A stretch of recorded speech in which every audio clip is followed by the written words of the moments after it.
नमस्कार, मैं हूं आपके साथ रोहित और आप देख रहे हैं एनएफ न्यूज। दिल्ली दंगे याद है ना, किस तरीके से दिल्ली की सड़कों पर खुलेआम तांडव किया गया था। आईबी के एक अधिकारी को कितनी बेरहमी से मारा गया था, उसका शव नाले में मिला था। अब इस मामले में कड़कड़डूमा कोर्ट का बड़ा फैसला आया है और आरोपी ताहिर हुसैन को दोषी करार दिया गया है। मेरे साथ वरिष्ठ पत्रकार पंकज प्रसून हैं इसी पर बात करने के लिए।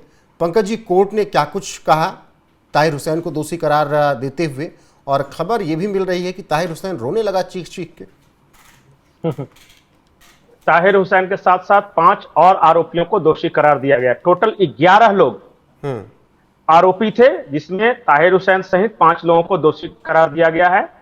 और पूरा मामला यह है कि 2 फरवरी 2020 में जिस दिन ट्रंप भारत आ रहे थे अपने पहले कार्यकाल में, दिल्ली में दंगे भड़क उठे थे।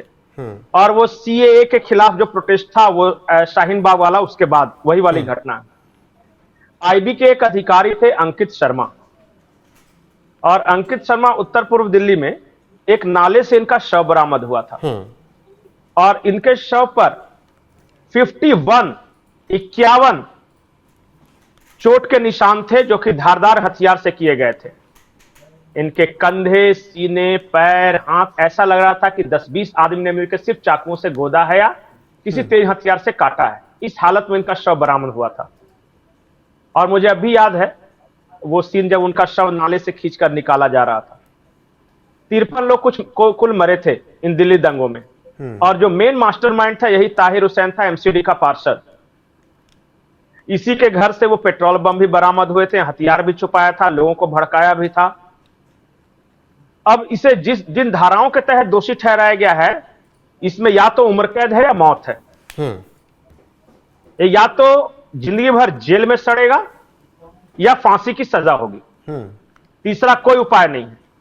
अंकित शर्मा के पिता जो थे, उन्होंने दिल्ली के दयालपुर थाने में ये एफआईआर दर्ज कराई थी। उसी के आधार पर यह हुआ और कड़कड़डूमा कोर्ट ने आज फैसला सुनाया। अभी इसको नहीं होगा, अभी तो ये जाएगा। हो सकता है कि हाई कोर्ट जाए, सुप्रीम कोर्ट जाए, लेकिन कहीं भी जाए तो आगे की बात है पंकज जी। हाँ, वो हर किसी को पता है कि ये मेन कल्प्रिट था। लेकिन अभी हम दिल्ली दंगों के अगर उस भयावह दौर को याद करें तो कई तस्वीरें थी। एक तस्वीर में कहीं पर लड़का पिस्टल लेकर निकल गया, कहीं पर घेर कर मार दिया गया। उस दिल्ली दंगे के बारे में और थोड़ा विस्तार से दर्शकों को बताइएगा। देखिए, वो मैं बार बार ये बोल रहा हूं कि वो भारत विरोधी शक्तियों की साजिश थी।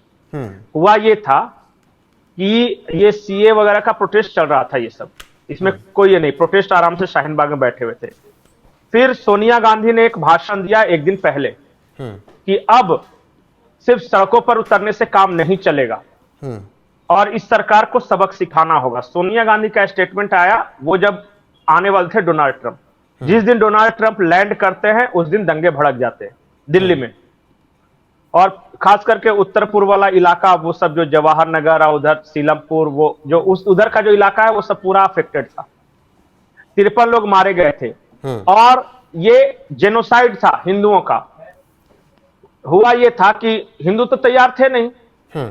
मुझे याद है कपिल मिश्रा, ये उस वक्त ऐसे ही थे, किसी पार्टी में नहीं थे।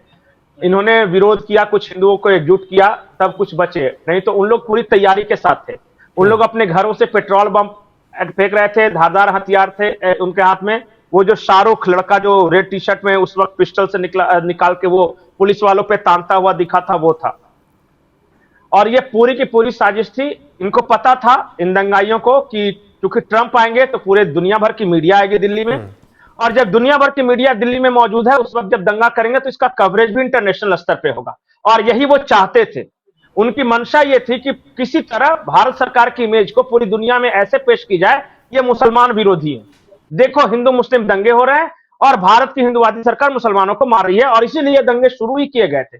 और मेरा आरोप है, और एक चैनल है उसने अपने इन्वेस्टिगेशन में भी पाया कि इसमें कांग्रेस, लेफ्ट और ये जिहादी इस्लामिस्ट ये सारे मिले हुए थे। और ये ताहिर हुसैन ये पार्षद था एमसीडी का, और इसने लीड किया था उन दंगाइयों को।